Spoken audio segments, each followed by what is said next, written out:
Live షోకి తిరిగి స్వాగతం. ఇక అతిథుల పరిచయం శ్రీమతి శ్రీదేవి గారు, ప్రముఖ విద్యావేత్త అలాగే విశ్లేషకురాలు. శ్రీ మధుసూదన్ రెడ్డి గారు, వైఎస్ఆర్ కాంగ్రెస్ పార్టీ ఐటీ విభాగం అధ్యక్షులు. శ్రీ శ్రీనివాస్ గౌడ్ గారు, ఉద్యోగ సంఘాల ప్రముఖ నేత, మహబూబ్ నుంచి శాసనసభకు ఎన్నికైన టీఆర్ఎస్ ప్రముఖులు. కేకే మహేందర్ రెడ్డి గారు, కాంగ్రెస్ పార్టీ అధికార ప్రతినిధి. శ్రీ అద్దేపల్లి శ్రీధర్ గారు, భారతీయ జనతా పార్టీ నేత. ఇక ఈ తెలంగాణ ఇష్యూ, కేసీఆర్ గారు కాంగ్రెస్ వాళ్ళ మీద విరుచుకుపడిన వార్త మీద తర్వాత వెళదాం. ముందుగా డొనాల్డ్ ట్రంప్ చేసినటువంటి నిర్ణయం దేశవ్యాప్తంగా ప్రపంచవ్యాప్తంగా ప్రకంపనలు సృష్టిస్తోంది. భారత ఉద్యోగులపై కూడా చాలా తీవ్రమైన ప్రభావం చూపొచ్చు అంటున్నారు. భారత ఐటీ కంపెనీలు ఏకంగా ఒక్కసారిగా 33,000 కోట్ల మేర షేర్ మార్కెట్లో నష్టపోయాయంటున్నారు. మరి అయితే అదే సమయంలో ట్రంప్ తను ఇచ్చిన వాగ్దానాన్ని నిలబెట్టుకోవడానికి చేస్తున్నట్లా, లేదా అక్కడ నిరసనలు వ్యక్తం అవుతున్న తీరులో ఇది అన్యాయమైనటువంటి నిర్ణయమా? ఈ కంపెనీలకు ఎలాంటి ప్రభావం చూపుతుంది? ఇక్కడ తెలంగాణలో కూడా మా ఉద్యోగాలు మాకే అన్నట్లుగా ట్రంప్ కూడా అట్లాగే చేస్తున్నారా?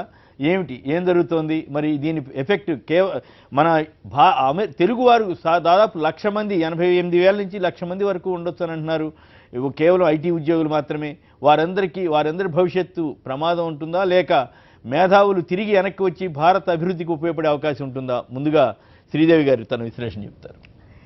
నిన్నటి నుంచి అన్ని టీవీ ఛానల్స్ అయితేనేంటి, వార్తాపత్రికలు అయితేనేంటి, జనాల్ని ఊపేసి పడేసాయి ట్రంప్ గారి నిర్ణయంతో. డెఫినెట్గా it's a great matter of concern అండి.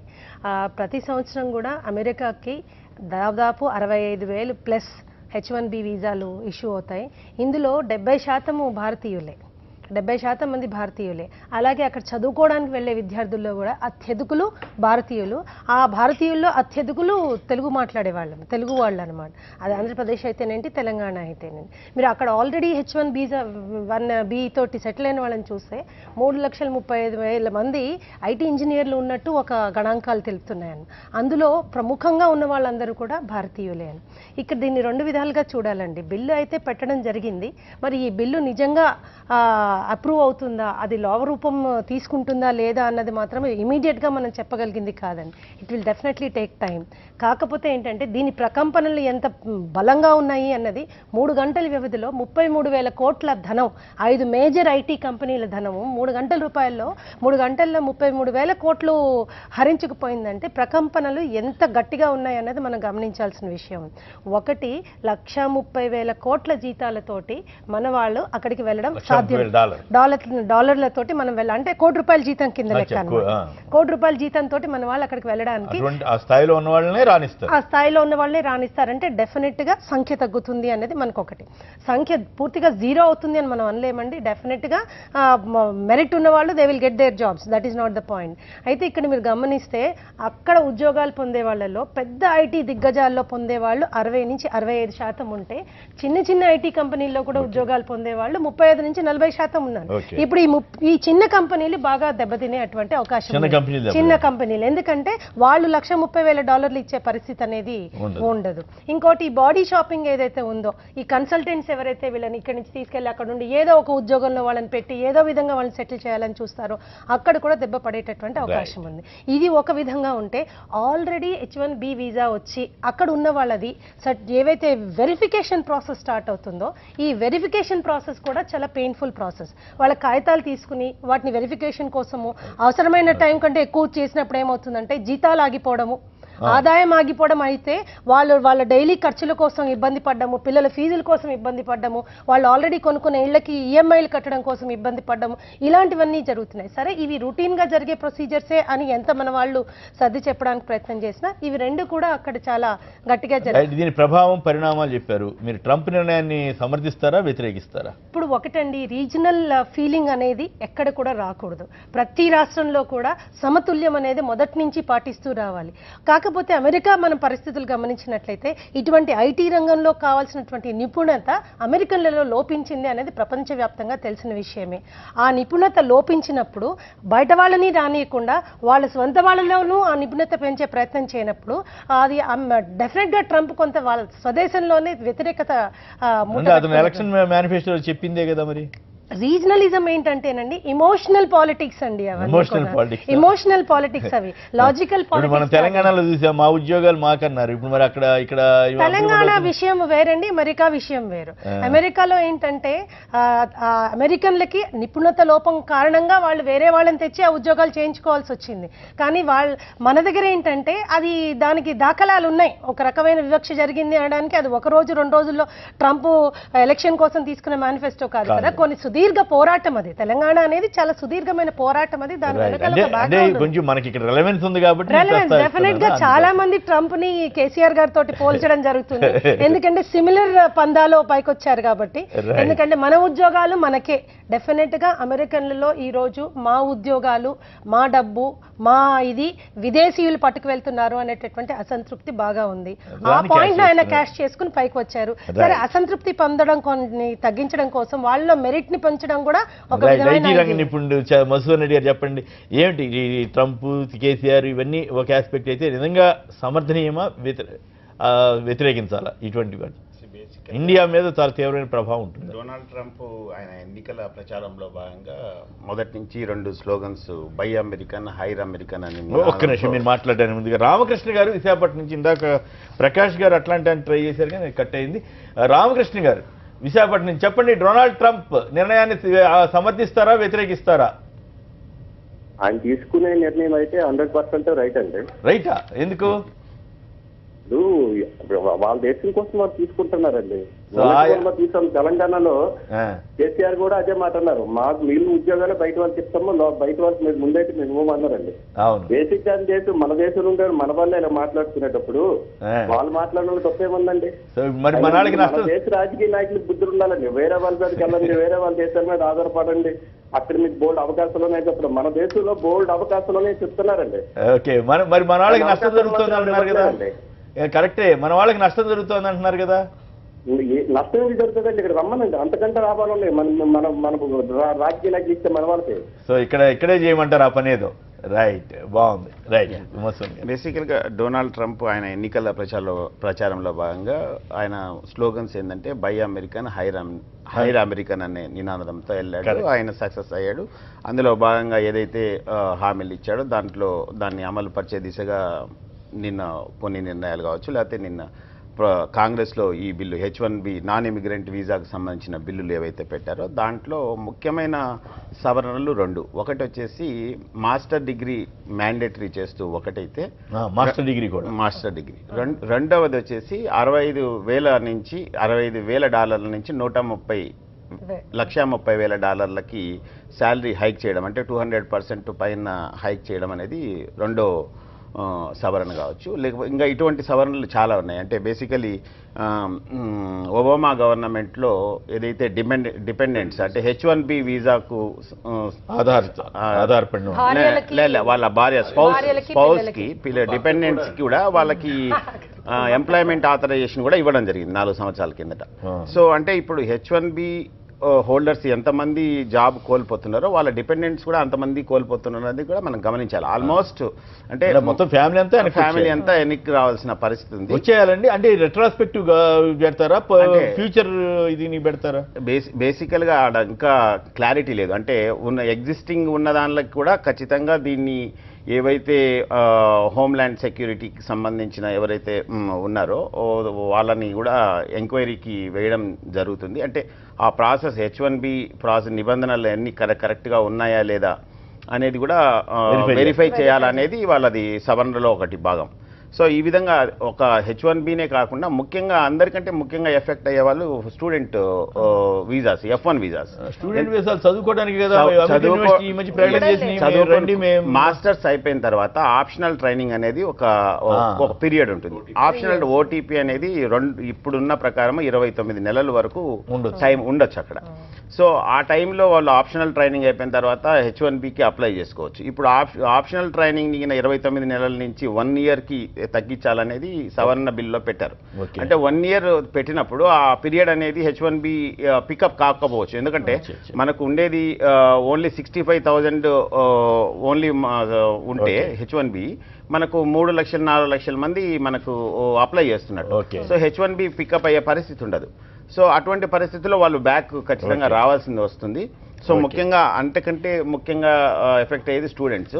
H1B కూడా హోల్డర్స్ కూడా యావరేజ్ శాలరీ వాళ్ళది మెజారిటీ పర్సన్స్ది యావరేజ్గా $75,000 మాత్రమే ఉంది. సో ఒక్కసారి 1,30,000కి రీచ్ కావాలంటే ఏ కంపెనీలు కూడా యాక్సెప్ట్ చేయవు. కాబట్టి ఖచ్చితంగా H1B హోల్డర్స్కి చాలా ఎఫెక్ట్ పడేది ఉంది. కరుణాకర్ రెడ్డి గారు చికాగో నుంచి లైన్లో ఉన్నారు. కరుణాకర్ రెడ్డి గారు నమస్కారం, మాట్లాడండి. మీ అభిప్రాయం ఏంటి? కట్ అయినట్టుంది, అయిపోయిందా మీరు చెప్పేది? బేసిక్గా ఏంటంటే H1B holders plus student visa plus L1 visa కూడా L1 వీసా కూడా ఎఫెక్ట్ పడేది ఉంటుంది. ఎందుకంటే ఒక కంపెనీ టు కంపెనీ మనం అక్కడికి వెళ్ళినప్పుడు ఖచ్చితంగా ఇవన్నీ ఈ నిబంధనలన్నీ చాలా మందికి ప్రభావం పడుతుంది, మన వాళ్ళ మీద ఖచ్చితంగా ప్రభావం పడుతుంది. కాకపోతే ఏంటంటే ఇప్పుడు bill only US senate and Congress లోనే పెట్టారు. అది మళ్ళీ అంటే అన్నిట్లో రెండు సభల్లోనూ వాళ్ళకి మెజారిటీ కూడా ఉన్నట్టు, మెజారిటీ ఉన్నప్పటికీ కూడా ఇక్కడ మన ఇండియాలో మాదిరి ఏదో విప్ జారీ చేసే పరిస్థితి ఉండదు. కాబట్టి వాళ్ళ ఇష్టానుసారంగా వేసుకునే అవకాశం సమర్థిస్తున్నట్టున్నారు కదా.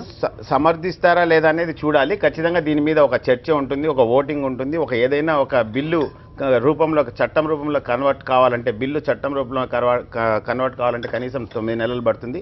చిన్న చిన్న అంశాలకే 9 నెలలు సంవత్సరం పట్టిన పరిస్థితి ఉంది. కాబట్టి ఏదో ఇమీడియట్ గా ఏదో ఎగ్జిక్యూటివ్ ఆర్డర్ తో అయ్యేది ఏం కాదు ఇది. ఫర్ ఎగ్జాంపుల్ ఒబామా గారి టైంలో ఈ H1 కి సంబంధించిన స్పౌసెస్ కి సంబంధించిన EAD అంటే ఎంప్లాయ్మెంట్ ఆథరైజేషన్ చట్టాన్ని ఇంప్లిమెంట్ చేయాలంటే 4 సంవత్సరాలు పట్టింది. సో బేసికల్ గా ఏంటంటే ఇమీడియట్ గా ఏదో అయిపోతుందని మనం భయపడాలి.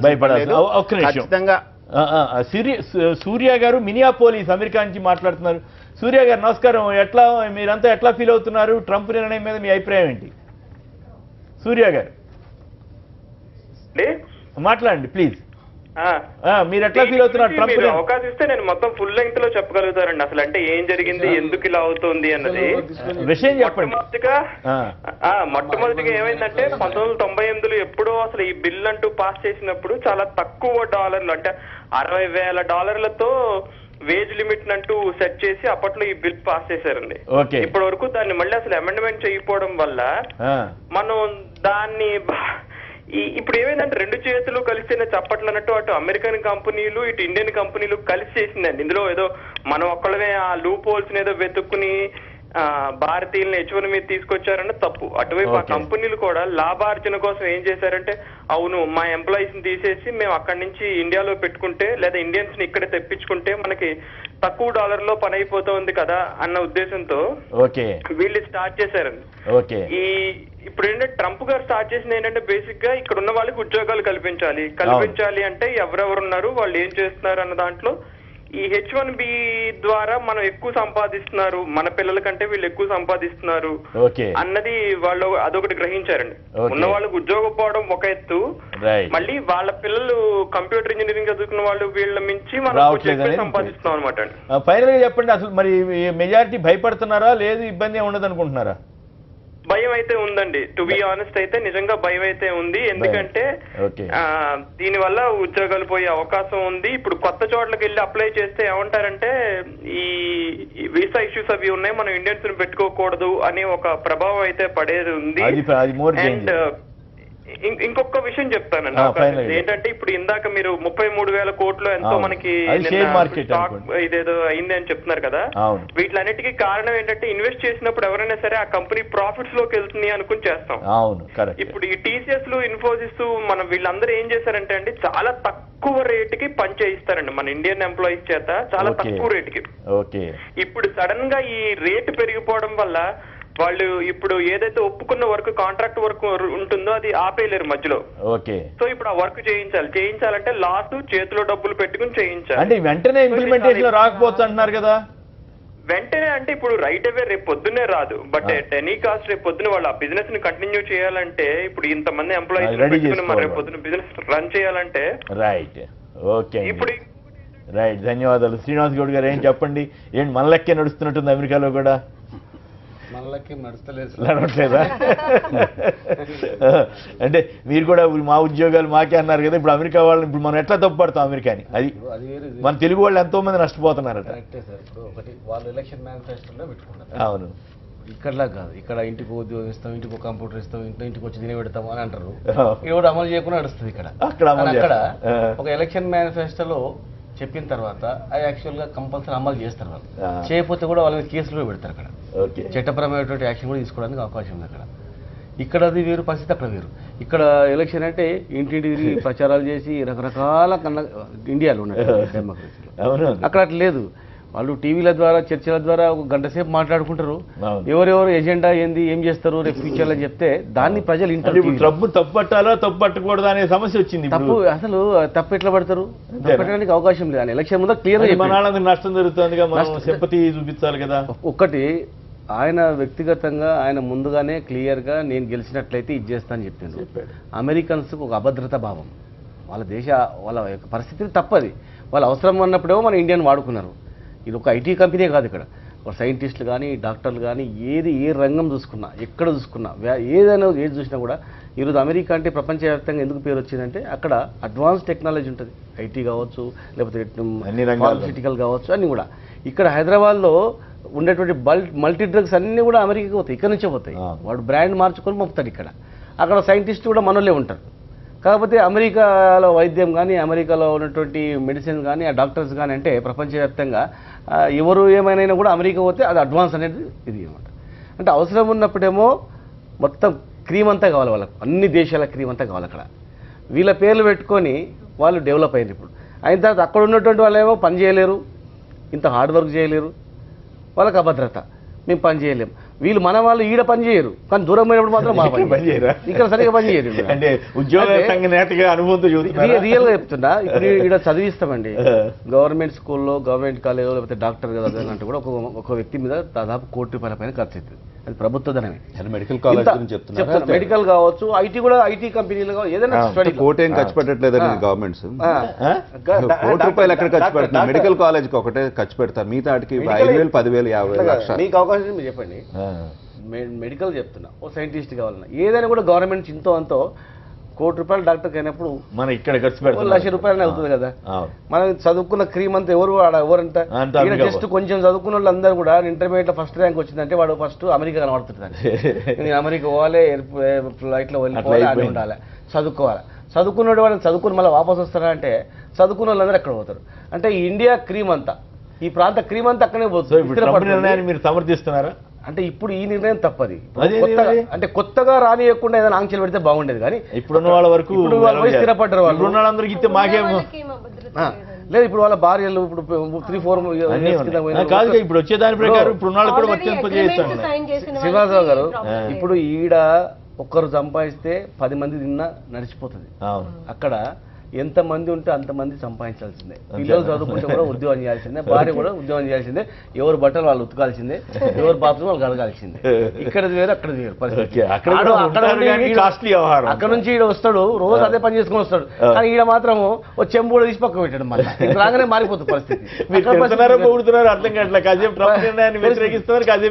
అంటే వ్యక్తిగా వాడు రాజకీయ పార్టీగా వాడు నిర్ణయం తీసుకున్నాడు, చెప్పిడు, చేస్తున్నాడు. దాని ఏమనలేము, నిర్ణయం తప్పన్నామని మనం ఏం చేయలేము, మన మీద కరెక్ట్ ఏం చేయలేము. మరి అక్కడ ఉన్నటువంటి పరిస్థితులను బట్టి వాడు ఆ మాట అన్నందుకే గెలిచాడు. ట్రంప్ కూడా ఉట్టి గెలవలే. ఏదో కేసీఆర్ వానికి ఎట్లా పోలుస్తారు? ఎలగొట్టేసినామా? నువ్వు స్వేచ్ఛగా అప్పుడు మంచిగా మాట్లాడుతావు, ఇప్పుడు మంచిగా మాట్లాడుతున్నావు. హాయిగా ఇంటిలో ఉన్నావు, ఇంట్లో మాట్లాడినా కూడా ఇక్కడ తేడా ఒకటి ఉంది. అదేమో విదేశం, ఇదేమో మన స్వదేశం. ఏ దేశమైనా ఈ నినాదం తీసుకొచ్చారు కదా. ఏ దేశమైనా ఈ దేశంలో, ఈ రాష్ట్రంలో ఒకప్పుడు దేశంగా ఉన్నటువంటి ఈ ప్రాంతం, స్వాతంత్రం వచ్చిన తర్వాత కూడా దేశంగా ఉన్నటువంటి ఈ ప్రాంతం స్వతంత్రం కావాలని కోరుకున్నాం. వారు కూడా ఆమె కూడా శ్రీదేవి గారు కూడా చెప్పడం జరిగింది. నిజంగా కన్నులకు కనిపించినట్లు వివక్ష కనిపించింది. కొట్లాన్ని తెచ్చుకున్న తర్వాత కూడా ఇక్కడ ఎవరినైనా ఉద్యోగాల నుంచి ఎలగొట్టిన పరిస్థితి లేదు, కంపెనీల నుంచి ఎలగొట్టిన పరిస్థితి లేదు, లేకపోతే ఏదైనా సంస్థలని ఇక్కడ నుంచి పోండిన పరిస్థితి లేదు. ఇంకా ఎక్కువగా మీరు పెట్టుబడులు పెట్టుకొని స్వేచ్ఛగా ఉండాలని చెప్పినాం. కానీ ఆ పెట్టున్న సంస్థల్లో కూడా మా తెలంగాణలోనే ఉద్యోగాలు పెట్టుకోవాలని ఏడ జరిగింది చెప్పండి. ఏ ఒక్క సంస్థలో పోయి మీరు పెట్టుకోలేదు, మీరు క్యాన్సిల్ చేస్తున్నాం, మీ పర్మిషన్ క్యాన్సిల్ చేస్తున్నాం, మీరు లైసెన్సులు క్యాన్సిల్ చేస్తున్నాం, మీరు వెళ్ళిపోండి అని తాళం వేసినటువంటి పరిస్థితి ఏ ఒక్క సంస్థకనే ఉందా? దానికి దీనికి సంబంధమే లేదు, అసలు పోలికనే లేదు. వాళ్ళది అక్కడ నిరంకుశత్వంగా ఆయన ఒక వ్యక్తిగతమైనటువంటి క్యారెక్టర్లెస్ ఫెలో అనే టైప్లో కూడా అన్ని టీవీలలో మాట్లాడినా, వాస్తవాలు విశ్లేషకులు చెప్పినా కూడా, మేధావులు చెప్పినా కూడా ఆయన ఒకటి నేను మీకు ఉద్యోగాలు ఇస్తా, వీళ్ళందరూ నిలగొడతా అని చెప్పి మొన్ననేమో ముస్లింలను రాని అని అన్నాడు. ప్రపంచ దేశంలో ఉన్నతమైన దేశం అయిన తర్వాత ప్రపంచం మొత్తం ఆదర్శంగా ఉండాలి అన్ని దేశాలకు.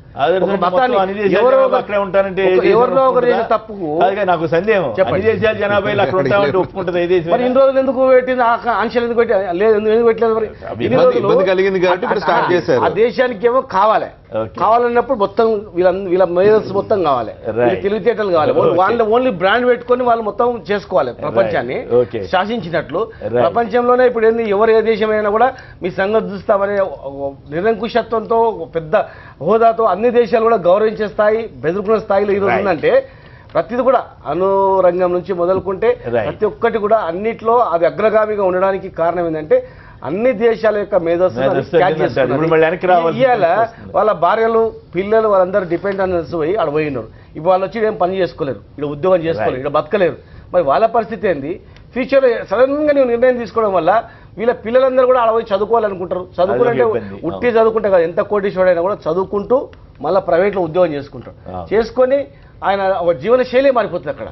ఇప్పుడు కంప్లీట్గా అలాంటి చదువుకున్నటువంటి వాళ్ళకు కూడా, ఆశలు ఉన్నటువంటి వాళ్ళకు కూడా అడ్డంకి వేయడం కూడా ఇది నిర్ణయం కాదు. అది అయినా కూడా ఇప్పుడు కొత్త ఓటర్లు కూడా దయచేసి వాళ్ళకి విజ్ఞప్తి చేస్తున్నా, మంచి టాపిక్, వాళ్ళందరూ కూడా ఇక్కడే ఉండాలి, ఇక్కడనే. ఇప్పుడు ఐటీ కంపెనీ అంటే ఇదేమన్నా ఆఫీస్లో వేయాల్సిన అవసరం కూడా ఉండదు, ఇంటికాడ కూర్చొని కూడా మార్కెటింగ్ చేసుకోవచ్చు, జాబ్ చేసుకోవచ్చు.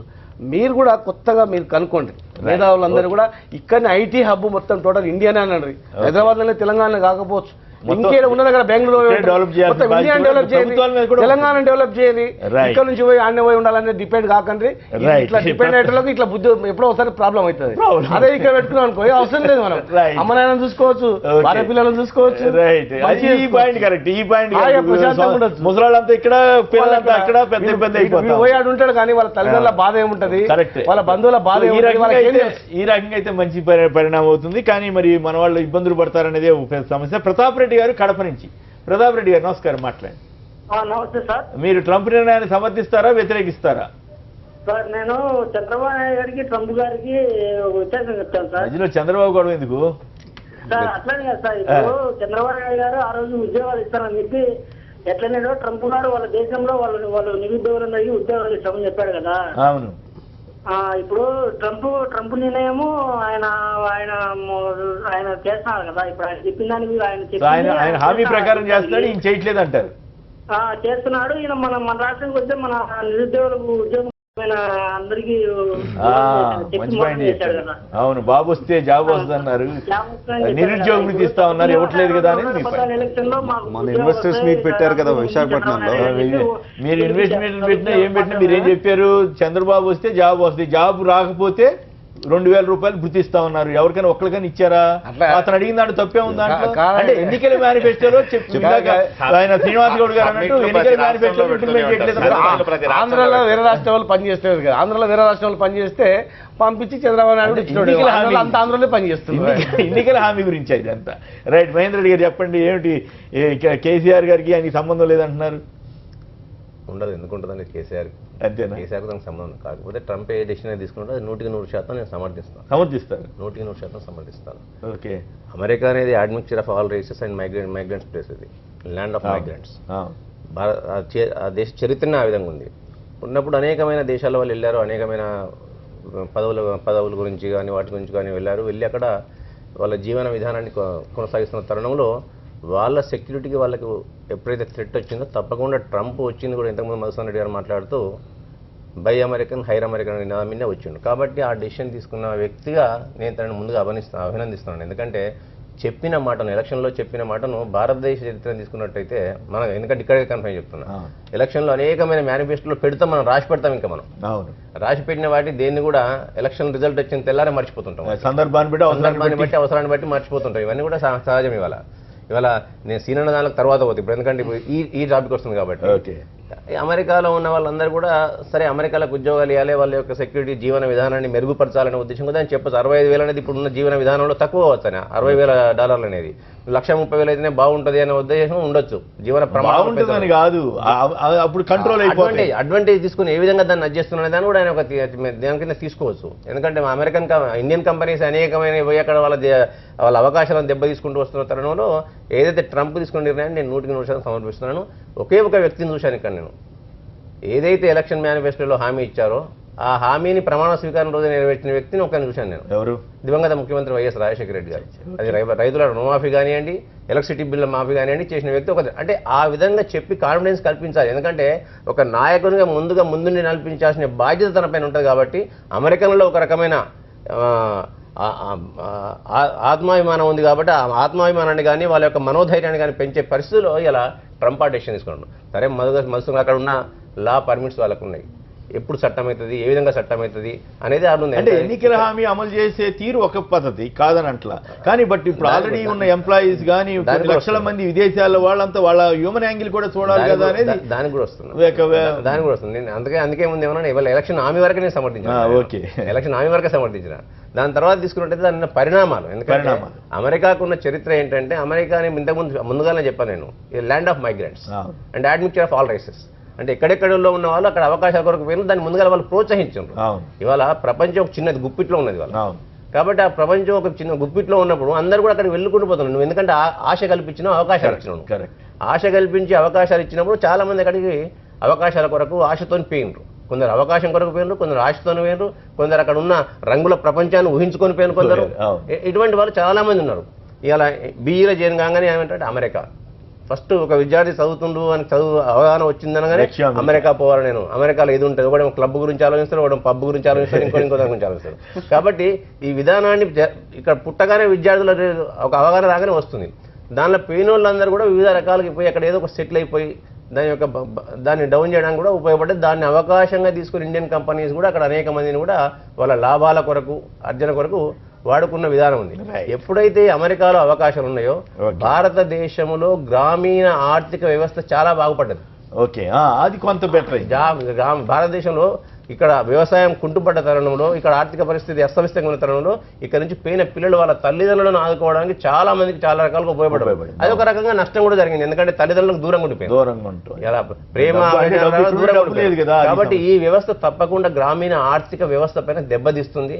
ఇలా కుటుంబ రిలేషన్స్ కూడా మళ్ళీ ఒక ఆర్థిక వ్యవస్థ ఎప్పుడైతే ఆర్థికంగా కుటుంబంలో అవకతవకలు వస్తాయో మళ్ళీ రిలేషన్స్ కూడా దెబ్బతీయడానికి ఆస్కారం ఉంటుంది. ఇది ఒక కుటుంబ వ్యవస్థ, ఆర్థిక వ్యవస్థనే కాదు కుటుంబ వ్యవస్థను కూడా దెబ్బతీసేదిగా ట్రంప్ యొక్క నిర్ణయం ఉంటుంది. ఆ నిర్ణయం పెద్దలు శ్రీనివాస్ గారు చెప్పినట్టు ఆ నిర్ణయం ఉన్న వాళ్ళకి కాకుండా వచ్చే వాళ్ళకి పెట్టినట్టయితే వచ్చేవాళ్ళు ఆలోచించుకొని పోవడానికి ఆస్కారం ఉంటుంది. అది హోల్ ట్రంప్ను మాత్రం నేను సమర్థించాను. ఆయన దేశం కొరకు ఆయన చేస్తున్న నిర్ణయాన్ని సమర్థించాను. రైట్. టెక్సాస్ నుంచి ఉదయ్ గారు లైన్లో ఉన్నారు. ఉదయ్ గారు నమస్కారం, చెప్పండి మీ అభిప్రాయం ఏంటి? ట్రంప్ నిర్ణయం సమర్థించాలా వ్యతిరేకించాలా? నమస్కారం అండి అందరికి. ఇప్పుడు కొన్ని ప్రామిసెస్ ఈయన చేసి ఓట్లు దండుకున్నారు. ఆ ప్రామిసెస్ ప్రకారంగా నడుచుకుంటున్నారు. ఈ దేశానికి వాళ్ళకి అనిపిస్తుంది, వాళ్ళకి కొంచెం ఇన్సెక్యూర్ గా అనిపిస్తుంది కాబట్టి వాళ్ళ ఓన్ పాలసీస్ మార్చుకుంటున్నారు. చీప్ చైనీస్ ప్రొడక్ట్స్ వచ్చేస్తున్నాయి, చీప్ లేబర్ వచ్చేస్తున్నారు, మన ఉద్యోగాలు పోతున్నాయని అనుకుంటున్నారు, చేస్తున్నారు. మరి మన మోడీ గారు లేకపోతే మన బాబు గారు వీళ్ళందరూ ఏం ప్రామిసెస్ ఇచ్చారు? మన బ్లాక్ మనీ వచ్చేస్తుందంటే రాలేదు, స్పెషల్ స్టేటస్ వచ్చేస్తుందంటే రాలేదు. మన ఓన్ పార్లమెంటే మనల్ని అణిచివేస్తుంటే, ఒక రాష్ట్రాన్ని అణిచివేస్తుంటే మనము దేశ ప్రజల్ని పోషించలేదా? మన ఆంధ్ర రైతాంగం, దేశ ప్రజలు మన మన మన రైతులు కష్టార్జితము తిని బలిసి వాళ్ళ ఇది ఏమంటాము వాళ్ళ కండ కావరాల్లో కోవే కరిగిపోయింది మన కష్టము. మరి అదంతా ఎలా చూపిస్తాము? కరెక్టే, ఇక్కడ వరకు చెప్పారు. ఓకే, కాదు ఉదయ్ గారు ఎలక్షన్ ప్రామిసెస్ వరకు మీరు చెప్పారు, ఓకే బాగానే ఉంది. కానీ ఇప్పుడు మీకు నష్టమా లాభమా? మన తెలుగు వాళ్ళు కొన్ని లక్షల మంది ఉన్నారంట ఐటీ రంగంలోనే, అట్లాగే భారత్ నుంచి వెళ్ళిన వాళ్ళు కొన్ని లక్షల మంది ఉన్నారు. వాళ్ళందరి పరిస్థితి కొన్ని వాళ్ళు they are protecting securing themselves. మనం 50 బిలియన్ వర్త్ టెక్నాలజీ ఇంపోర్ట్ చేస్తున్నాము, ఫ్లైట్లు ఇంపోర్ట్ చేస్తున్నాము. మనం ఏమైనా కండిషన్ పెడుతున్నామా? మా ప్రజలు అక్కడ ఉన్నారు, ఇంత కనీసం ఇంత 5% వాళ్ళ సెక్యూరిటీకి ఇవ్వాలి అన్నది లేదా? ఏమి మన డబ్బు పోతున్నప్పుడు, మనం ఇస్తున్నప్పుడు, మన దేశ సొమ్ములు పోతున్నప్పుడేమో అప్పడంగా ఇస్తామా లంచాల కోసము? మా ఇక్కడ ప్రజలు ఇక్కడ మేము ఎంత ఎఫ్డిఐ కరెన్సీ మనం ఎంత ఇస్తున్నాము? మీ రూపాయి ఇప్పుడు ఇప్పుడు 67 రూపాయల దగ్గర ఉన్నదంటే దేశ విదేశాల నుండి వస్తున్న ఫారిన్ ఎక్స్చేంజ్ రాబట్టే, ఇది రాకపోతే మీకు 90 రూపాయలు ఉండేది. ఇప్పుడు దేశ ప్రజలు ఎంత నష్టపోతారు?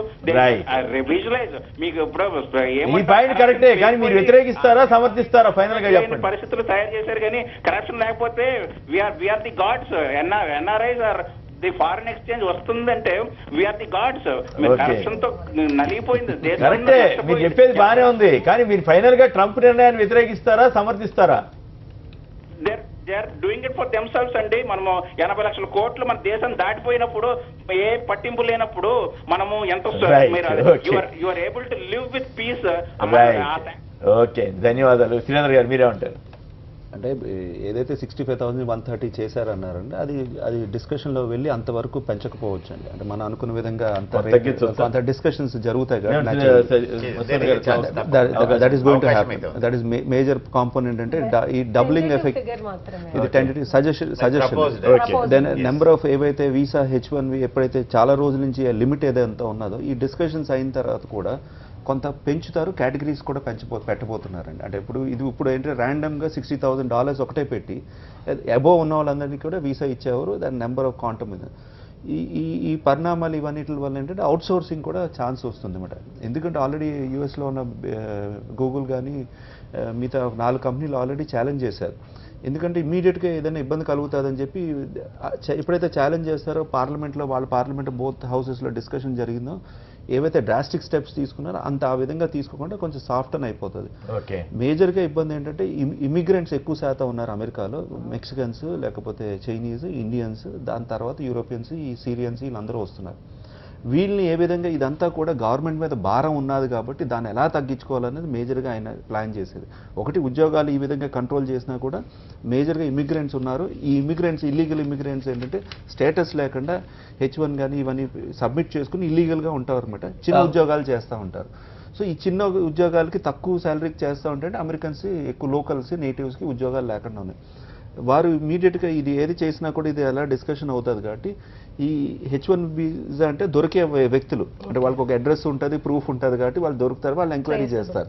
వేరే ఇల్లీగల్ ఇమిగ్రెంట్స్ దొరికే వాళ్ళు కాదు. వాళ్ళ మీద మేజర్గా దృష్టి పెట్టి ఇప్పుడు ట్రంప్ గారు ఇల్లీగల్ ఇమిగ్రెంట్స్ ఐదర్ కొంతమందికి వెసులుబాటు ఉంది, క్యూబన్స్కి అలా వెసులుబాటు ఉన్నది, అది మళ్ళీ రిమూవ్ చేశారు. అవన్నీ కూడా మెక్సికన్స్ కొంత వెసులుబాటు ఉంది. Once you're on the land of America you can deem to be an American, you can try for American citizenship. ఇవన్నీ కూడా మార్పులు తీసుకుని ఇల్లీగల్ మీద మేజర్గా దృష్టి పెడతారు. లీగల్గా వచ్చిన వాళ్ళకి ఏంటంటే కొంత కండిషనల్గా ఏదైతే ఉంటుంది. బట్ ఏదేమైనా కూడా మేజర్ శాతం మన లబ్ధి పొందేది ఆంధ్రప్రదేశ్, తెలంగాణ రాష్ట్రం నుంచి తెలుగు వాళ్ళు ఎక్కువ లబ్ధి పొందుతాం. బోత్ ఫర్ ఐటీ కానీ అమెరికాలో ఉన్నత చదువులు చదివి. మీరు ఒక్క విషయం చెప్తున్నాను, ఆంధ్రప్రదేశ్ అంటే హైదరాబాద్తో కూడిన తెలంగాణ అంతా ఒక 50 బిగ్ ఫార్మస్యూటికల్ కంపెనీస్ ఉన్నాయండి. మొన్న అంతా రీసెర్చ్ చేసి అంతా చేస్తే ఒక small and medium segment Biophore company ఒకటి హైయెస్ట్ సైంటిస్ట్ ఉన్నారండి. ఎంత విచిత్రం చూడండి. ఇన్ని పెద్ద కంపెనీస్ ఉన్నాయి, వాళ్ళకి సైంటిస్ట్ కానీ రీసెర్చ్ యాక్టివిటీ లేవు. ఈ 50 కంపెనీలకి 10 పేటెంట్స్ ఉంటే ఈ బయోఫోర్ అనే కంపెనీకి 10 పేటెంట్స్ ఉన్నాయి యూఎస్ఏ. అంటే ఏదైతే కోరుకునేది ఏంటంటే మన భారతదేశం రీసెర్చ్ ఈ యాక్టివిటీస్ అన్నీ కూడా అమెరికాలో ఎక్కువ శాతం ఉన్నది కాబట్టి వారు నాకు అన్నారు అసలు మన బ్యాండ్ విత్ దగ్గర నుంచి, కరెంట్ నుంచి, నీళ్ళ దగ్గర నుంచి, ట్రాఫిక్ దగ్గర నుంచి అంత కొట్టుకుంటూ ఆఫీస్కి వెళ్ళాలి. అమెరికాలో ఆ ఇబ్బంది లేకుండా రీసెర్చ్ యాక్టివిటీ మీద రాయల్టీ కానీ ఒక పేటెంట్ కానీ చేసే స్థితిలో ఉన్నాయి కాబట్టి మనందరం అక్కడ పరిగెడుతున్నాం. ఇప్పుడు ఆంధ్రప్రదేశ్లో pharmaceutical drug industry capital Hyderabad అంటాం, ఒక్క కంపెనీ ఉంది 10 పేటెంట్లు ఉన్న కంపెనీ. మిగతా ఏమీ చెయ్యవు. లాభార్జన ఒకటే దృష్టి పెడుతున్నారు తప్ప రీసెర్చ్ కానీ యాక్టివిటీ పెడితేనే కదా కొత్త ప్రోడక్ట్స్ వస్తేనే కదా బ్యాలెన్స్. అన్నిటి మీద ఇస్తే అన్నిటి మీద ఆంక్షలు ఇవ్వాలి, అన్నిటి మీద ఇస్తే వాళ్ళ నిజస్వరూపం తెలిసిపోతుంది. ఇప్పుడు ఒక రామకృష్ణ అని ఒక మా ఫ్రెండ్ వాళ్ళ అన్న సైంటిస్ట్ వచ్చిండు, చాలా ఫేమస్ సైంటిస్ట్ ఆయన. మరి అక్కడ ఉన్న సైంటిస్టులు మొత్తం కూడా మన వాళ్ళే ఉన్నారు టోటల్ సైంటిస్టులు. ఇప్పుడు ఆయన అఫీషియల్గా వచ్చిండు ఇప్పుడు హైదరాబాద్కు. ఇప్పుడు ఇయర్లీ 4-5 టైమ్స్ వచ్చిపోతుంటారు అట్లా. మరి ఈ ఓన్లీ ఐటీ కంపెనీ బదులు అన్నిటి మీద ఇట్లా ఆ తెలంగాణ ఏ రాష్ట్రం ఏ దేశం వాళ్ళు ఉండొద్దు, మాది మేము చేసుకుంటామని చెప్పానండి. అప్పుడు అమెరికా కెపాసిటీ ఎందుకు కూడా బయటపడిపోతుంది. రైట్. రోహిత్ గారు కనెక్టికట్ నుంచి, అమెరికా నుంచి. రోహిత్ గారు నమస్కారం, మాట్లాడండి. ట్రంప్ నిర్ణయం ఎఫెక్ట్ ఎలా ఉంటుంది? రోహిత్ హలో, మాట్లాడండి. ట్రంప్ నిర్ణయం ఎఫెక్ట్ ఎలా ఉంటుందండి మన మీద? నా పేరు రోహిత్ అండి, నేను ట్రాయ్ యూనివర్సిటీ అలబామా స్టూడెంట్ ని. ఓకే. ఇప్పుడు మాకు ఈ ట్రంప్ ఇమిగ్రేషన్స్ రూల్స్ వల్ల కొద్దిగా స్టూడెంట్స్ కి ప్రాబ్లం అంటున్నారు, కానీ ఓవరాల్ గా కానీ ఈ ఇమిగ్రేషన్స్ వాళ్ళు చెప్పడం ఏంటి అంటే ఇక్కడ మాస్టర్స్ ఎవరైతే స్టూడెంట్స్ చేసింటారో వాళ్ళకి ఎటువంటి అంత ప్రాబ్లమ్స్ ఉండవు అని మాత్రం చెప్తున్నారు. ఓకే. సో మా పేరెంట్స్ అక్కడ ఇండియాలో ఉండే అందరికి చెప్పడం ఏంటి అంటే ఎవరు పేరెంట్స్ గానీ భయపడాల్సిన అవసరం లేదు, మాస్టర్ స్టూడెంట్స్ ఇక్కడంతా సేఫ్ గానే ఉంటది ఎడ్యుకేషన్ వల్ల. అతను చెప్పేలా అంటే ఇంకా బిల్ అయితే ఫైనలైజ్ కాలేదు కాబట్టి. అంటే ఎంఎస్ కాకుండా మిగతా వాళ్ళు ఎవరుంటే వాళ్ళు ట్రబుల్ అయినా ఒక్క నిమిషం, ఎంఎస్ కాకుండా అండర్ గ్రాడ్యుయేషన్ లో ఉన్న వాళ్ళు అదే ఎంఎస్ కి లోపు ఉన్న వాళ్ళకి ఇబ్బంది ఏనండి? F1 స్టూడెంట్స్ అండి, F1 స్టేటస్ ఎవరైతే ఉన్నారో స్టూడెంట్స్ ఎవరైనా అండర్ గ్రాడ్ కానీ గ్రాడ్ కానీ వాళ్ళకి ఇబ్బంది. సో పేరెంట్స్ భయపడాల్సిన పరిస్థితి ఏం లేదు. అంటే ఈ బిల్లు పాస్ అయినా పాస్ కాకపోయినా మాస్టర్ స్టూడెంట్స్ వాళ్ళకి మాత్రం యుఎస్ లో సేఫ్ అండి, వాళ్ళ వరకు సేఫే. కానీ ఇంకా చాలా మంది ఉంటారు కదా అండర్ గ్రాడ్ వెళ్ళే స్టూడెంట్స్ అంటే బాగా డబ్బులు ఉన్న పిల్లలే వెళ్తారు. పర్సెంటేజ్ కూడా 1-2% వెళ్తారు. సో వాళ్ళకి ఇబ్బంది ఉండదు అండర్ గ్రాడ్ కి. ఏదైతే H1B హోల్డర్స్ కి 65,000 మినిమం శాలరీ పే ఏదైతే గతంలో ఏదైతే ఫిక్స్ చేశారో అది 1989లో ఫిక్స్ చేసింది. తర్వాత రివైజ్ ఇంతవరకు రివైజ్ చేసిన పరిస్థితి లేదు కాబట్టి ఇప్పుడు ఏదైతే 1,30,000 అంటున్నారో అది తప్పకుండా అది చాలా రివైజ్ చేసి ఉంటే గతంలో ఇబ్బంది వచ్చింది కాదనేది ఒకటైతే. మీరు ఇంతకుముందు చెప్పినట్టు సుమారు 3.5 lakhs H1B హోల్డర్స్ ఉన్నారు అనేది అంటున్నారు. బట్ మాకున్న సమాచారం ప్రకారం 1 million H1B 10 లక్షల మంది ఉన్నారు. సో ఒకవేళ 10 లక్షల మందిలో అట్లీస్ట్ ఒక 50% ఎలిజిబిలిటీకి లేకపోతే 5 లక్షల మంది అమెరికన్స్ ఇంత స్కిల్డ్ పర్సన్స్ ఉంటారనేది అవకాశమే లేదు. కాబట్టి ఈ నిర్ణయంతో డెఫినెట్ గా మంచి కూడా జరిగేదానికి జీతాలు పెరిగినా పెరగకపోయినా ఆఫ్ షోర్ ప్రాజెక్ట్స్ అనేది పెరిగేదానికి అవకాశం. అక్కడ అవైలబిలిటీ లేనప్పుడు స్కిల్డ్ పర్సన్స్ అప్పుడు ఇక్కడ ఆటోమేటిక్ గా అది ఒక సమస్య. కానీ మన వాళ్ళు వెనక్కి రావాల్సిన పరిస్థితి కూడా వస్తుంది కదా, వాళ్ళు అక్కడ ఆల్రెడీ ఎస్టాబ్లిష్ అయ్యి వాళ్ళంతా ఇబ్బంది పడతారు. మన వాళ్ళు కూడా ఇల్లీగల్ గా ఏ దేశంలో స్టే చేయడానికి వీల్లేదు, వాళ్ళు చదువుకోవడానికి వెళ్ళి అక్కడి నుంచి మిస్ అయిపోయి ఒక యూనివర్సిటీ ఇంకో యూనివర్సిటీకి వెళ్ళిపోయి కంట్రోల్ అవుతాయి. ఎప్పుడు ఐటీ ఎలా ఉంటుందంటే ఎవ్రీ 6 months కు అప్డేట్ చేసుకోవాల్సిన అవసరం ఉంటుంది, టెక్నాలజీ స్కిల్స్ ని డెవలప్ చేసుకోవాల్సింది వస్తుంది. అది అమెరికన్స్ లో ఆ నేచర్ ఉండదు అనమాట. అంటే వాళ్ళు వెరీ సిన్సియర్ హానెస్ట్ అయినప్పటికీ కూడా మన ఇండియన్స్ కావచ్చు లేకపోతే ఇతర దేశస్తులు ఉన్నంత ఫారినర్స్ ఉన్నంత వాళ్ళు అప్ టు డేట్ ఉండరు. కాబట్టి ఖచ్చితంగా మనకు ఖచ్చితంగా అవకాశాలు ఉంటాయి, ఆఫ్ షోర్ ప్రాజెక్ట్స్ పెరుగుతాయి, మనకేమి ఇబ్బందులు అంత ఉండవనేది. ఇనిషియల్ గా అయితే ఒకవేళ ఆ బిల్లు వస్తే కొంతమంది వెనక్కి రావాల్సిన పరిస్థితి వస్తే కొంతమందికి అయితే ఎఫెక్ట్ అయితే ఉంటుంది. రైట్. మొత్తం మీద ట్రంప్ ఎన్నికల హామీని నెరవేర్చడాన్ని కొంత సమర్థత వస్తోంది, సమర్థిస్తున్నప్పటికీ అయితే మరే మన వాళ్ళు ఇబ్బంది పడతారన్న ఆందోళన ఉంది. అయితే అమెరికా నుంచి కూడా ఫోన్ చేసి ఎంఎస్సీ వాళ్ళు ఎవరు ఆందోళన చెందక్కర్లేదని చెప్తున్నారు. కాంగ్రెస్ ముఠా అడ్డుపడుతోందని చాలా తీవ్ర స్థాయిలో విరుసుపడ్డారు కేసీఆర్ గారు. ఏమి సమాధానం చెబుతారు? చిదంబరంతో సహా అందరినీ కూడా ఆయన విపరీతంగా విమర్శించారు. ఆడలేక మధ్యలో పడ్డన్నట్టు. ఎవరిది? కేసీఆర్ గారిది. కేసీఆర్ గారు ఆడలేకపోతే అది కరెక్ట్ కాదు. ఇప్పుడు అనేకమైన హామీలు ఇచ్చారు ఎలక్షన్ అప్పుడు, ఇచ్చేస్తా అని చెప్పి. ఆయన మొదటి హామీనే తూసుమనిపించాడు, దళితుని ముఖ్యమంత్రి చేస్తా అని చెప్పి. ఎందుకంటే నేను సీనన్నకు కూడా విజ్ఞప్తి ఏంటంటే బీటీ బ్యాచ్ గా కాకుండా యూటీ బ్యాచ్ గా మాట్లాడారు. మీరంతా కాంగ్రెస్ శ్రీనివాస్ గౌడ్ గారు కనపడంగానే ఒప్పుడే చేస్తారు. బీటీ బ్యాచ్ ఎందుకంటే తెలంగాణ ఆకాంక్షలకు అనుగుణంగా కొట్లాడినాను అప్పుడు. తెలంగాణ ఆకాంక్షలతో కొట్లాడినాను. ఇప్పుడు వచ్చి మా సోదరుడు ఒక పొజిషన్లో ఉన్నాడు, మేము సంతోషిస్తాం మేము. కానీ ఏంటంటే ఆ ఆకాంక్షలను ఆశాలను మనం వ్యతిరేకించుకుంటూ వాళ్ళు మాట్లాడాల్సిన అవసరం రాకూడదు. నేను ఎక్కడున్నా కానీ అదే వారికి ఉండాలనేది నా కోరిక.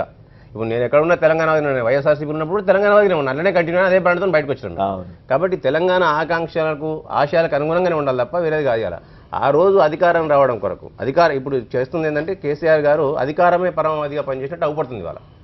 ఆ రోజు నేను దళితుని ముఖ్యమంత్రి చేస్తా, ఇంకోసారి కాదు. ఇప్పుడు ఆయన అన్నదేంటి, ఒక టీం పెట్టి ఎక్కడ ప్రాజెక్ట్ ఉంటే అక్కడ అడ్డం పడుతున్నారు, కోర్టులకు పంపడం లేదా రకరకాల రూపాల్లో అనేది వారి అభియోగం. ఇప్పుడు చట్టాలపైన అవగాహన లేకుంటే ఇదే ఉంటుంది. ఇప్పుడు చట్టాలు 2013 చట్టం ఉంది, దానికి కాంగ్రెస్ పార్టీ అడ్డుకుంటుందంటే కాంగ్రెస్ పార్టీ ఎక్కడ అడ్డుకుంటుందో చెప్పాలి ముందర. ఎందుకంటే ఆయన అపవాదం వేయడం ఏంటంటే కేసీఆర్ గారికి అలవాటు ఏంటంటే బట్టగాల్చి మీ దేశీగా నువ్వు తీసుకోమంటాడు ఆయన.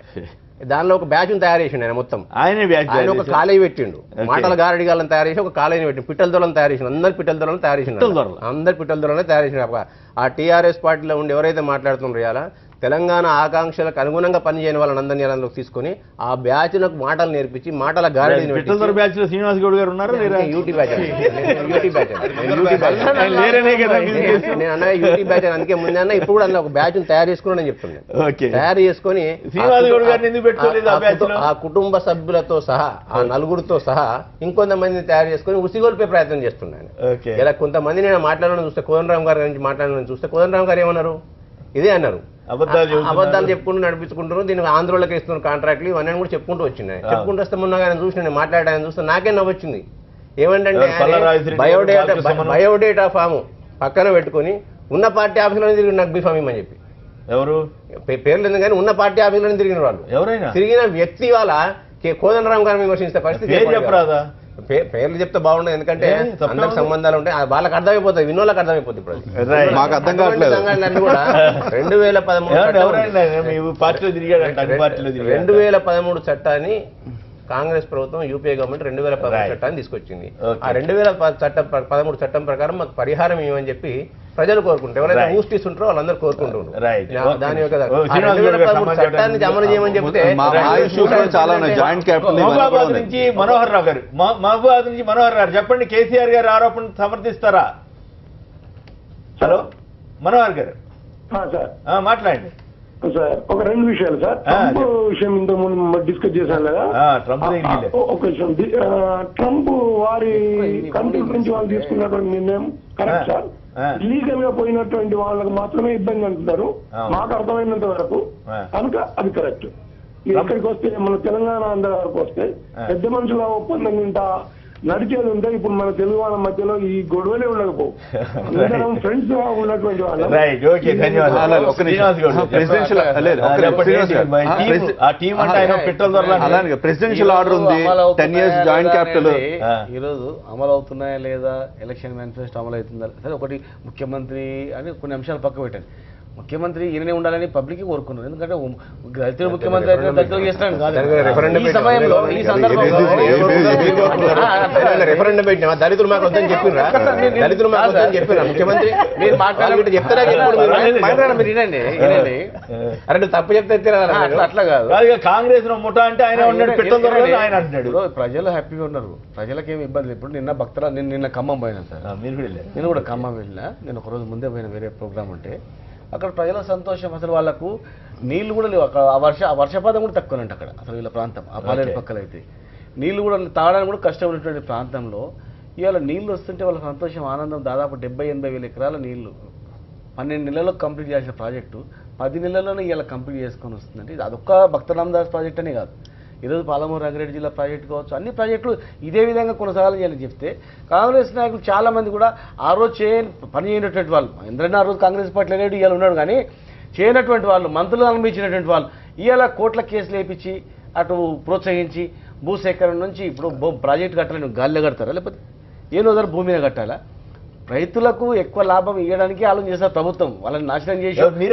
కాంగ్రెస్ టీం ఏంటి, ఆ పేర్లు చెప్పరాదా? ఎవరెవరు ఆ టీంలో ఉన్నారు? పేర్లు నేను అన్న ఎప్పుడైతే మాట్లాడితే అర్థమవుతున్నాడో నేను కూడా మాట్లాడితే వాళ్ళకి అర్థమవుతుంది. కేసీఆర్ గారి పేరు చెప్పారు కదండి. అయితే మీకు ఎందుకు సార్, మీకు ఎందుకు తెలంగాణ మాకున్న ఇబ్బందులు ఉన్నాయి. 10 years జాయింట్ క్యాపిటల్ ఉన్నప్పుడు, స్పెషల్ స్టేటస్ ఉన్నప్పుడు, ప్రెసిడెన్షియల్ ఆర్డర్ ఉన్నప్పుడు మీరు ఏ బేసిస్ లో లోకల్ అని మీరు డిసైడ్ చేస్తారు? కోర్టు మొట్టకాయ కొట్టింది, మీరు అదెందుకు గ్రహించలేదు? మీరు కోర్టు మొట్టకాయ కొడుతుంటే కాంగ్రెస్ వాళ్ళు వెళ్ళారు అని అంటారు. ఆ స్టేజ్ ఎందుకు తీసుకుని వస్తున్నారు? భారతీయ జనతా పార్టీ కాంగ్రెస్ పార్టీ మీరు ఏ పార్టీయో మీరు డిసైడ్ చేసుకోండి. అలా కాదు, అంటే మీరు ఏదైనా వ్యతిరేకిస్తే ఆంధ్రోలు అంటారు, లేదంటే ఏం మాట్లాడతారు బ్రదర్? మీకు అంత తెలియకుండానే ఉన్నదా? అలా కాదు, నేనన్నా లోకల్ స్టేటస్ గురించి చెప్తాను, ప్రెసిడెన్షియల్ ఆర్డర్ గురించి చెప్తాను. 10 years జాయింట్ క్యాపిటల్ ఉన్నది, ఏ బేసిస్ లో మీరు లోకల్ స్టేటస్ తీశారు? తీస్తాం రేపన్నాడు. అరే మీరు ఏ బేసిస్ లో తీస్తారు? 10 ఏళ్ళ తర్వాత తీసుకోండి, ముందర తీస్తారు మీరు. ఆయన అడిగిన దానికి ముందర తీస్తారు ఇబ్బంది పెడుతున్నారు. జాయింట్ క్యాపిటల్ ఉన్నప్పుడు మాకు ప్రెసిడెన్షియల్ ఆర్డర్ ఉన్నప్పుడు అరే తీసే కదా కోర్టుకు మొట్టగా కొడితే కదా. స్కాలర్షిప్స్ కూడా ఆఫ్ చేశారు. 2.5 years స్కాలర్షిప్స్ ఆఫ్ చేశారు. అరే 2.5 years ఆంధ్ర వాళ్ళకి తెలంగాణలో ఉంటే తెలంగాణలో మాట్లాడతారు. ఎక్కడంటే స్టేట్ చెప్పరాదు, ఒక పేరు చెప్పరాదు. ఏడా లోకల్ షెల్టర్ తీసిన ఒక ఎంప్లాయీ పేరు చెప్పరాదు, పంపించిన స్టూడెంట్ గురించి మాట్లాడుతుంటే స్టూడెంట్స్ గురించి మాట్లాడుతాను, ఎంప్లాయీస్ గురించి మాట్లాడుతాను, అడ్మిషన్స్ గురించి మాట్లాడుతున్నాను, అడ్మిషన్స్ గురించి మాట్లాడుతాను, స్కాలర్షిప్స్ గురించి మాట్లాడుతున్నాను. ఏం తెలుసుకున్నాను? ట్రాన్స్కోలో ఏం చేశారు చెప్పండి, ట్రాన్స్కోలో ఏం చేశారో చెప్పండి. మీరు అంటున్నారు కదా ఎంప్లాయీస్ గురించి, ట్రాన్స్కోలో ఏం చేశారు? ట్రాన్స్కోలో 9th షెడ్యూల్లో ఒక సంస్థలో 1 year లోపల బోర్డు మీటింగ్ పెట్టుకొని డిసైడ్ చేసుకొని సంస్థను డివైడ్ చేసుకోవాలని ఉంది. 1 year లోపలే కాన్స్టిట్యూట్ చేసిండ్రు. కాన్స్టిట్యూట్ చేసి డివైడ్ చేసుకున్నారు. డివైడ్ చేసుకున్న తర్వాత ఏ సంస్థలు ఉన్న ఉద్యోగులు ఆ సంస్థలు పని చేసుకోవాలా. ఈరోజు ఆంధ్రప్రదేశ్లో కూడా ట్రాన్స్పోర్ట్ డిపార్ట్మెంట్లో ఉద్యోగాలు ఉన్నాయి, ఖాళీలు ఉన్నాయి. మీ వాళ్ళని మీరు తీసుకోవాలని చెప్పారు, తీసుకోమని చెప్పారు. నువ్వు చట్టంలో ఏదో లొసుగు తీసి దాన్ని ఇంకా కొట్లాడుకోవాలి, తెలంగాణ ఆంధ్ర అయిపోయిన తర్వాత కూడా కొట్లాడుకోవాలంటే ఎట్లా? ఉద్యోగాలు తెలంగాణ ఉద్యోగులు తెలంగాణ వాళ్ళు తెలంగాణ ఇలాంటి ఇష్యూస్ గురించి ఎందుకు మాట్లాడట్లేదు? హైకోర్టులో డైరెక్షన్ ఇచ్చిన తర్వాత 48% ఈరోజు 9th 10th షెడ్యూల్ కూడా అవుతున్నాయి. ఇప్పుడు ఇది ఎంప్లాయీస్ విషయంలో ఉద్యోగాల విషయంలో క్లియర్ అయిపోతే ఇప్పుడు వ్యాపారస్తులు ఏమైనా ప్రాబ్లం ఉందా? వ్యాపారస్తులకు ఏమైనా ఇబ్బంది ఉందా? లేకపోతే ఈడ పని చేస్తుంటే వాళ్ళకి ఇబ్బంది ఉందా? ఈడ వ్యాపారాలు చేసుకుంటే కానీ జీవించడం కానీ ఏమైనా ఇబ్బంది ఉందా? మొత్తం వాళ్ళదే నడుస్తుంది. ముందు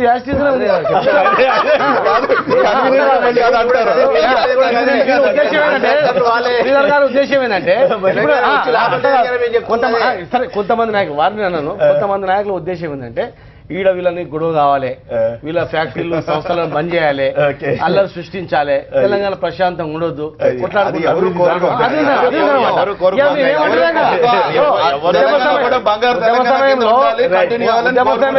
మాట్లాడినాం. కానీ ఇవాళ ఒక రాయలసీమ వ్యక్తి కానీ ఒక తెలంగాణ ఆంధ్ర వ్యక్తి కానీ లేకపోతే ఎవరే కానీ ఈడ హైదరాబాద్ లో ఉన్నటువంటి వాళ్ళని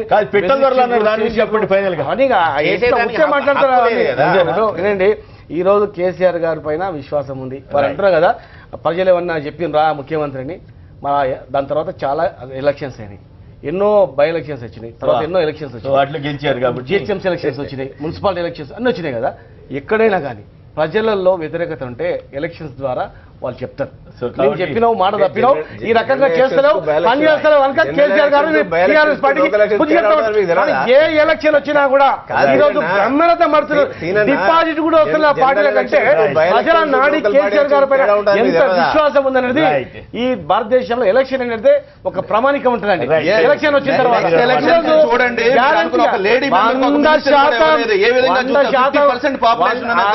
100% మా టీఆర్ఎస్ పార్టీ ఉంటుంది, 100% ఉంటుంది, 100% మా పార్టీ ఉంటుంది. ఇంకా 15 సంవత్సరాలు ఇంకా మా పార్టీ అధికారంలో ఉంటుంది. కేసీఆర్ గారి ముఖ్యమంత్రి ఉంటాడు.